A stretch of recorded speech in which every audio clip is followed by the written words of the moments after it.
नमस्कार रसिक मित्रांनो, SK स्टोरी टेलर या चॅनलवर आपले स्वागत आहे. जर कोणी या कथेचे अगोदरचे भाग पाहिले नसतील तर ते भाग पाहूनच कथेचा हा भाग पाहण्यास सुरुवात करावी. तसेच जर आपण या चॅनलवर नवीन असाल तर कृपया चॅनलला सबस्क्राईब करावे, जेणेकरून आमचे नवीन येणारे प्रत्येक व्हिडिओज आपणास सर्वात अगोदर मिळतील. आणि हो, कथा कशी वाटली हे कमेंट करून नक्कीच सांगावे. चला तर वळूया आजच्या कथेकडे.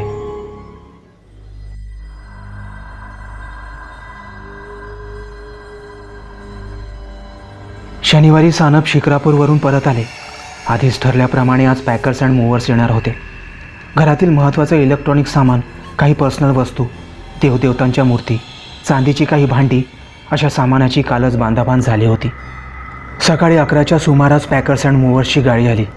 6 लोक हातात मोठ्या पुठ्ठ्याचे रोल, पुठ्ठ्याची मोठी खोकी, सेलोटेप, प्लॅस्टिक रॅपिंग रोल असं काही बाई घेऊन भरभर फ्लॅटमध्ये शिरले. बघता बघता त्यांनी सर्व घराचा ताबा घेतला. पुढच्या 2 तासात सर्व सामान वेगवेगळ्या खोक्यांमध्ये भरून त्यावर किचन, हॉल, क्रॉकरी, पुस्तके असे लेबलिंग करून ते पटापट एका मोठ्या ट्रकमध्ये भरण्यास सुरुवात केली. 2:30 वाजता सानप यांच्या हातात सर्व सामानाची यादी असलेली एक प्रत देऊन तसेच ठरलेल्या रकमेमधले अर्धे पैसे घेऊन गाडी शिक्रापूरकडे रवाना झाली. सानप यांनी आकाशच्या मदतीने आपले पर्सनल सामान आधीच आपल्या गाडीच्या ट्रंकमध्ये भरून ठेवले होते. सावंत यांनी आलेल्या दिवशीच फ्लॅट ओनरकडून आपले डिपॉझिट परत घेतले होते, त्यामुळे आता काहीही काम शिल्लक नव्हते. ते तिघेही घरातून बाहेर पडले. फ्लॅट लॉक करून मालकांनी सांगितल्याप्रमाणे किल्ली शेजाऱ्यांकडे ठेवून ते शिक्रापूरकडे जायला निघाले. जवळजवळ 5 तासांचा प्रवास करून अखेर सानप आणि कुटुंबीय शिक्रापूरमधील शांतीनगर भागात पोहोचले. उशीर होणार हे आधीच माहिती असल्याने ते शहरातूनच जेवण करून शांतीनगरमध्ये आले होते. सानप यांनी बंगल्याचे गेट उघडून गाडी आत टाकली. येण्यापूर्वी फोन करून सांगितल्याने एजंटने बंगल्यातील सर्व लाईट ऑन केल्या असाव्या. तसेच एजंटने पाण्याचे जार, दूध असं काही सामानही आणून ठेवलं होतं. घरचे सामान घेऊन येणारी गाडी 9:30पर्यंत पोहोचणार होती. सानपांना तसा फोनही आला होता. एजंटने दिलेल्या शब्दाप्रमाणे बंगलो अगदी स्वच्छ करून ठेवला होता. सुमित्राबाई आणि आकाशने पुढील 10 मिनिटात पूर्ण बंगला फिरून पाहिला. हॉलच्या शेजारीच एक छानसं देवघर असल्याने सुमित्राबाई खुश झाल्या. त्यांनी पुढील 5 मिनिटात आपल्यासोबत आणलेल्या देवमूर्ती, पूजेचे सामान, निरंजन, समई इत्यादी ठेवून देवघर तयार केले. सानप पॅकर्स अँड मूव्हर्सवाल्यांना कॉल करून ते कुठपर्यंत पोहोचलेत याची अपडेट घेत होते. आकाश आता वरच्या मजल्यावर पोहोचला होता. तिथले प्रत्येक बेडरूम चेक करून झाल्यावर त्याने बंगलोच्या समोरील भागातील तळ्याकडच्या बाजूला असणारी रूम निवडली. त्या रूममध्ये एक बेड, एक 2 सीटर सोफा, टेबल आणि वॉर्डरॉब होते. त्या रूमला समोरच्या रस्त्याकडील बाजूस आणि तळ्याकडील बाजूस अशा 2 गॅलरी होत्या. रात्री 9:45च्या दरम्यान सामानाची गाडी पोहोचली. पुढील अर्ध्या तासात सर्व सामान उतरून गाडी निघूनही गेली. सानप यांनी सर्व सामान लिस्टप्रमाणे चेक करून उतरवले होते. आता 10:30 वाजत आले होते. दिवसभराच्या प्रवासाने कंटाळलेले ते तिघेही झोपण्याच्या तयारीत होते. सुमित्राबाईंनी त्यांच्यासाठी देवघरात शेजारी असलेली एक प्रशस्त बेडरूम निवडली होती. आकाश तर केव्हाच त्यांचा निरोप घेऊन वरच्या मजल्यावरील आपल्या रूममध्ये निघून गेला होता. खिडकीतून येणाऱ्या उन्हाच्या किरणांनी आकाशला जाग आली. सकाळचे 8:30 वाजून गेले होते. तो कसाबसा उठला. ब्रश आणि बाकी सोपस्कर पार पाडून अंगातला आळस तसाच घेऊन तो जिना उतरून खाली आला. सुमित्राबाई आणि सानपांनी पहाटेपासूनच सामानांची खोकी उघडून सामान लावायला सुरुवात केली होती. आकाशला पाहता सुमित्राबाईंनी हसून त्याचे स्वागत केले आणि किचनकडे गेल्या. पुढच्या 5 मिनिटात त्या आकाशसाठी कॉफी घेऊन आल्या. कॉफी घेऊन आकाश उठला. त्यानेही सामान लावायला सुरुवात केली. दुपारी 1 वाजेपर्यंत अगदीच गरजेचे असलेले सर्व सामान लावून झाले. 2-3 बॉक्स अजूनही शिल्लक होते, पण ते नंतरही लावता येतील असे सुमित्राबाईंनी सांगितले. सानप यांनी दुपारचे जेवण हॉटेलवरूनच मागवले होते. जेवण केल्यावर सानप हॉलमधील दिवाणावर लोळत पडले. सुमित्राबाई खोलीत जाऊन थोडा वेळ झोपी गेल्या. आकाश मात्र आपल्या रूममध्ये जाऊन मोबाईलवर टाइमपास करत बसला. सायंकाळी 5च्या सुमारास आकाश चहा घेऊन थोडा फ्रेश झाला. तो घराबाहेर पडला. सूर्याच्या लख्ख प्रकाशात बाहेर पडून तो पहिल्यांदाच हा बंगलो बाहेरून पाहत होता. बंगलो बाहेरून फारच सुरेख दिसत होता. गेट बाहेर रस्त्यावर आल्यावर त्याला समोरच एक छोटे मंदिर दिसले. ते एक शिवमंदिर होते. त्या छोट्याशा मंदिराच्या कट्ट्यावर एक माणूस झोपलेला त्याला दिसला. आकाशने नकळत मंदिरापुढे उभे राहून हात जोडले. मुख्य रस्त्याच्या विरुद्ध दिशेस त्याला कॉलनीचा रोड संपल्यानंतर असणारे माळरान दिसले. सहज चक्कर टाकावी म्हणून तो त्या दिशेने वळला आणि चालू लागला. चालता चालता तो दोन्ही बाजूला असणारे टुमदार बंगले निहाळत होता. सर्वच बंगले फार प्रशस्त आणि आलिशान वाटत होते, पण बऱ्याच बंगल्यांमध्ये आता लोक राहत नसावेत, कारण बऱ्याच बंगल्याच्या गेटसमोर खूपच कचरा जमा झाला होता. गेटही गंजलेल्या अवस्थेत होते. काही तुरळक बंगल्यांमध्ये लोक राहत असावीत असा आकाशने अंदाज बांधला. एक वृद्ध आजोबा रस्त्यावर फेऱ्या मारताना त्याने पाहिले. अंदाजे 70 पार केलेले ते आजोबा ज्या पहिरावात वावरत होते त्यावरून ते याच सोसायटीतले असावेत आणि ही सायंकाळची फेरी म्हणजे त्यांच्या दिनक्रमाचा एक भाग असावा हे स्पष्ट होते. आकाश आता रस्ता संपवून माळावरती आला होता. समोर दिसणाऱ्या विस्तीर्ण तळ्याकडे पाहून तो फारच खुश झाला. काहीसा धावतच तो त्या तळ्याकडे गेला. ते तळे फारच विस्तीर्ण वाटत होते. तळ्याच्या एका बाजूला घनदाट जंगल होते. आकाश सरळ जाऊन त्या तळ्याच्या पाण्यात शिरला. गुडघाभर पाण्यात उभा राहून तो मावळतीला जाणारा सूर्य पाहू लागला. थंडगार पाण्याच्या स्पर्शाने आकाशचं सारं अंग शहारलं.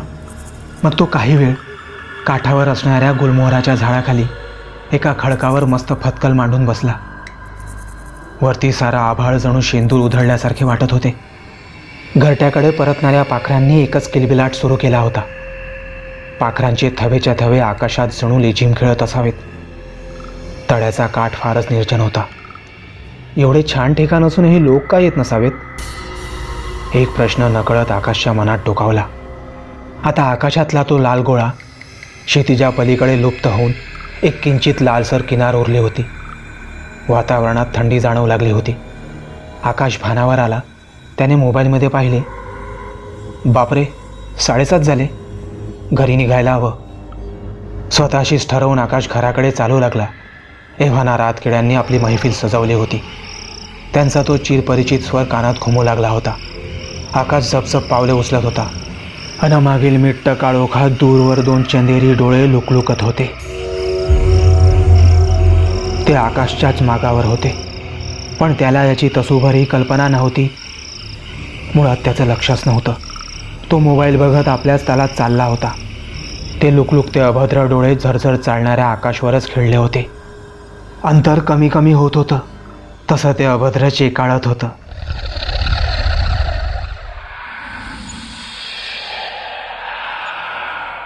शिकाऱ्याने सावज घेतलं होतं.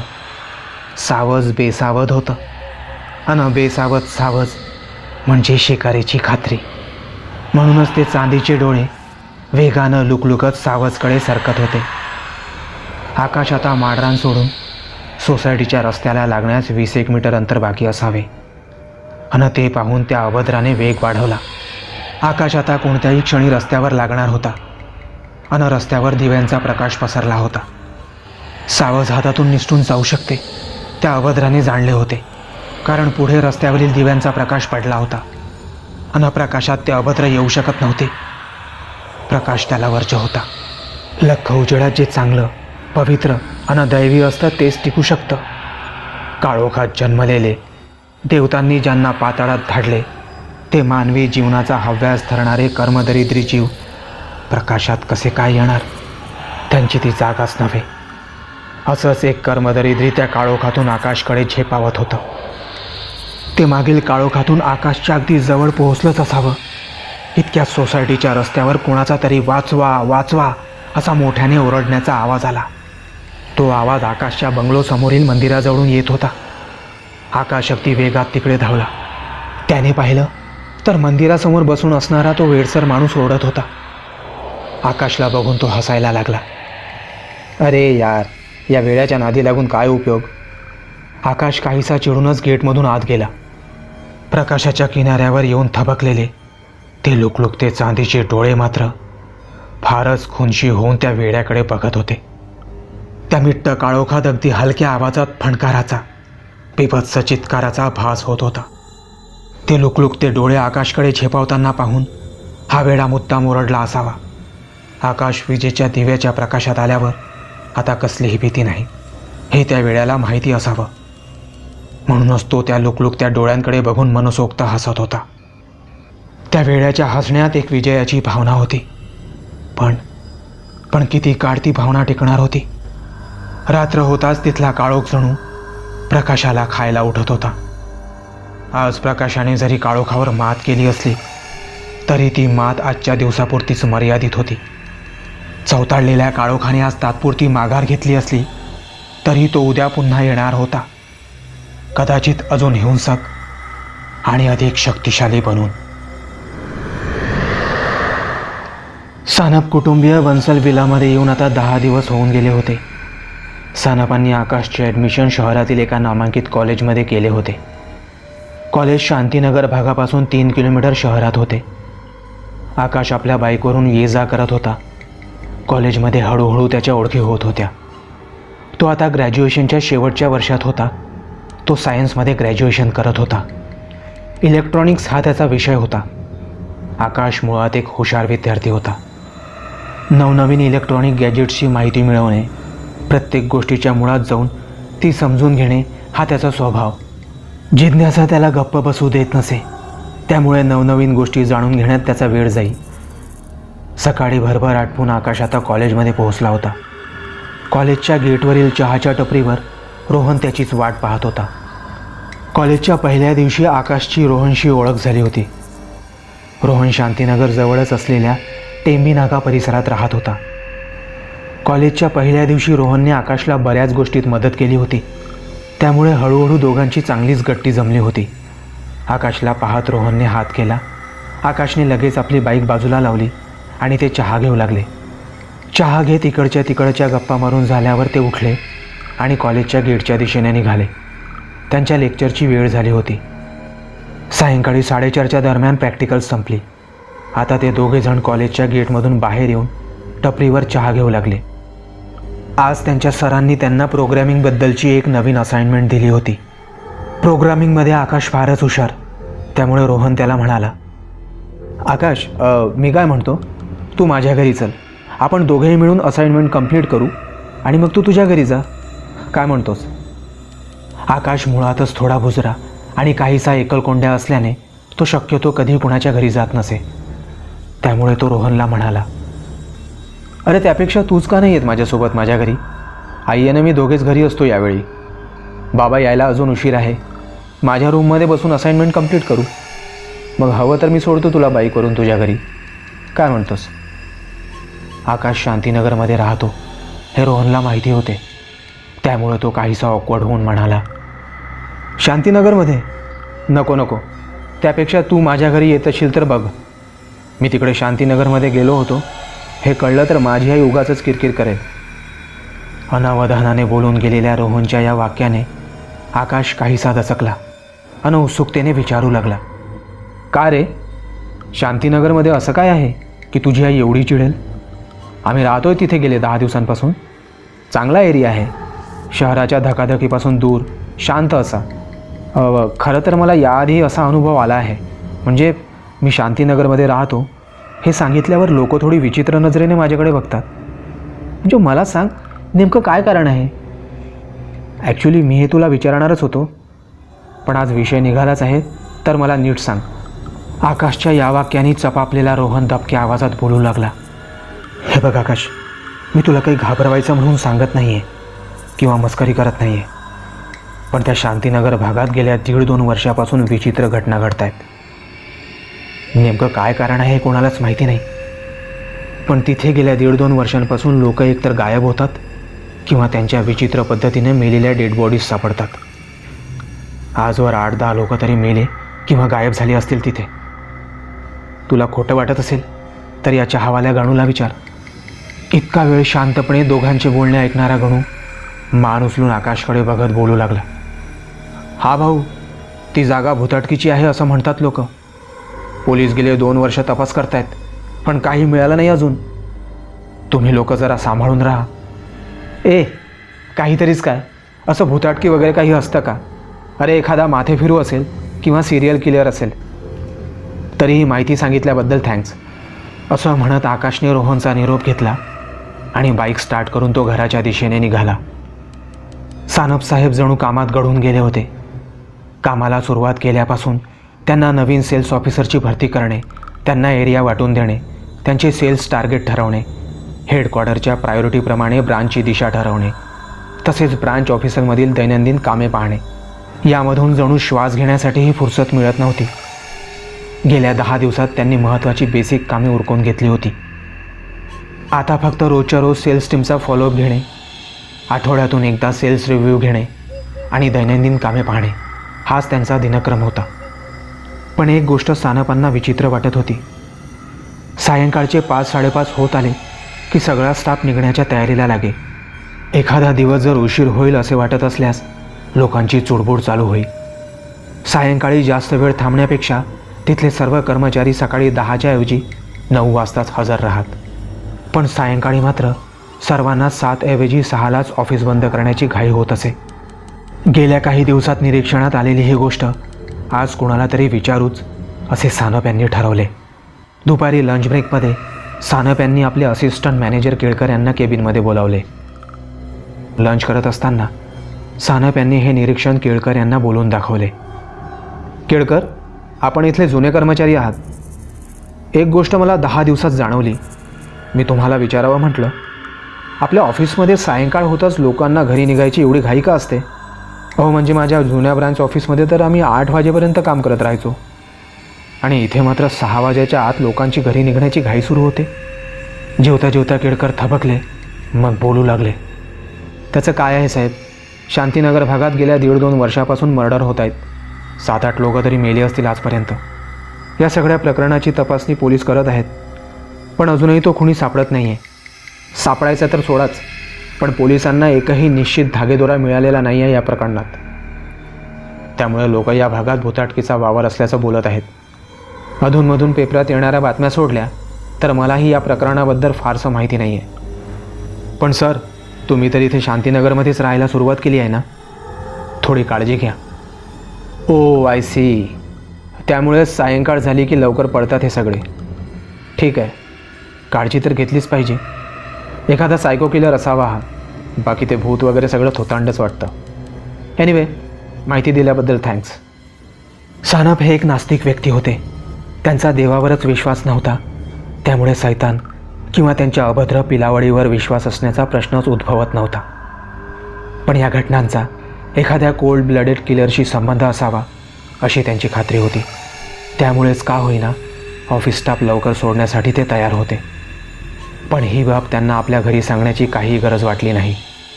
सुमित्राला सांगायला हवं की कोणत्याही अनोळखी व्यक्तीला बंगल्यात घेऊ नको. बाकी हे भुताटकीचं काही सांगण्याची गरज नाही. ती मुळातच थोडी भित्री आणि देवभोळ्या स्वभावाची आहे. उगाचच असलं काही सांगितल्यास घरात तिचे एकटे राहणे मुश्किल होईल. तिला हे सांगायलाच नको. सानप यांनी स्वतःशीच विचार केला. आकाशचा आजचा दिवस काहीसा धावपळीतच गेला होता. दिवसभर लेक्चर्स, नंतर प्रॅक्टिकल आणि त्यानंतर एक्स्ट्रा क्लासेस, यामुळे त्याला घरी यायला 6 वाजून गेले होते. त्यात युनिट टेस्ट जवळ आली होती, त्यामुळे तो आज सायंकाळी तळ्याकाठी फिरायलाही गेला नव्हता. रात्रीचे जेवण आटपून टी व्ही वगैरे न पाहता तो सरळ आपल्या रूममध्ये आला होता. थोड्या वेळ अभ्यास केल्यावर तो आता बेडवर पडून मोबाईलवर टाईमपास करत होता. रात्रीचे 11 वाजून गेले असतील. रूममध्ये फॅन चालू असूनही काहीसे गरम वाटत होते. आकाशला एसीची सवय नसल्याने तो एसी वापरत नसे. थोडा वेळ मोबाईलवर टाईमपास केल्यावर तो उठला. बॉटलमधील पाणी पिऊन तो तळ्याच्या दिशेने असणाऱ्या गॅलरीत येऊन उभा राहिला. बाहेर मिट्ट काळोख दिसत होता. रस्त्याकडच्या बाजूला रस्त्यावरील दिव्यांचा प्रकाश पसरला होता. मोजके 3-4 बंगले सोडले तर बाकीचे बंगले बंद असावेत, कारण त्या बंगल्यांमध्ये कुठेही लाईट्स दिसत नव्हत्या. पण आणखी एक गोष्ट विचित्र होती. ज्या काही मोजक्या बंगल्यांमध्ये लाईट्स दिसत होत्या, त्या बंगल्याबाहेरील कंपाऊंडमध्येही मोठाले हॅलोजन लॅम्प्स लावले होते. त्याच्या तीव्र प्रकाशाने त्या बंगल्याच्या कंपाऊंडच्या आतील बाजू उजळून निघाल्या होत्या. आकाशने रस्त्याकडील बाजूच्या कोपऱ्यात येऊन पूर्ण रस्त्यावर एक नजर टाकली. रस्ता सामसूम होता. आपल्या बंगल्यासमोरील मंदिरावर त्याची नजर गेली.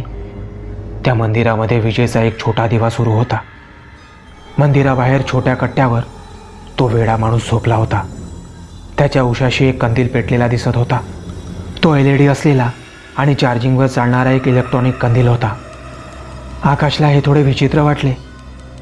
दिव्याच्या प्रकाशात झोपलं असताना कोणी कंदील चालू ठेवेल का?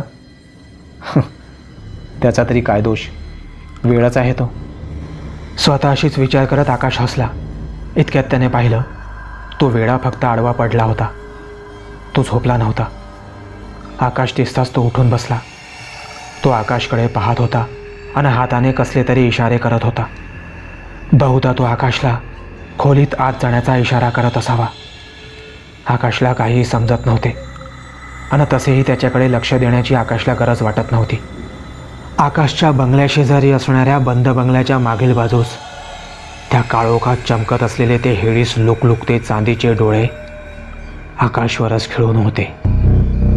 ते आकाशच्या निदर्शनात आले नव्हते, पण त्या वेड्याने पाहिले असावे. गॅलरीत मच्छर चावत असल्याने त्या वेड्याकडे दुर्लक्ष करून आकाश खोलीत आला. गॅलरीच्या काचेचा स्लायडिंग डोअर बंद करून तो आता बेडवर येऊन बसला. त्याला झोप आली असावी. बेडशेजारी असलेले बटन दाबून त्याने खोलीतील दिवा बंद केला आणि तो झोपण्याचा प्रयत्न करू लागला. दिवसभराच्या थकव्याने त्याला पुढील 10 मिनिटातच झोप लागली. संधीच्या शोधात असलेले ते लुकलुकते अभद्र डोळे आकाशच्या बंगल्याकडे सरसावले. अलगद तरंगत ते आकाशच्या गॅलरीकडे येऊ लागले. पुढच्या काही क्षणात ते लुकलुकते चांदीचे डोळे गॅलरीत उभे होते.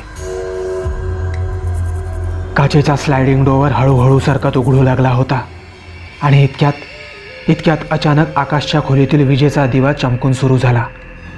क्षणभर एक शुभ्र आकृती खोलीत चमकताना दिसली आणि पुढच्या क्षणाला ती जणू हवेत विरली.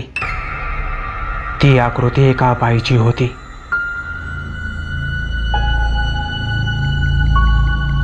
विजेचा दिवा सुरू होताच गॅलरीच्या दारापर्यंत पोहोचलेले ते लुकलुकते अधाशी डोळे विजेच्या वेगाने मागे सरकत किंचित खेकसले. प्रकाशाची तीव्रता पूर्ण गॅलरीत पसरल्याने ते डोळे तरंगत हलका बिभत्स आवाज करत मागील मिट्ट काळोखात नाहीसे झाले. आकाश मात्र निवांत झोपला होता. त्याला झालेल्या प्रकाराची किंचितही कल्पना नव्हती. अनिष्ट टपलय घालण्या घाव, भयाचा जणू हा लपंडाव. कुणाची शह कुणावर मात, काय काय घडणार या काळोखात. पुढील भाग लवकरच.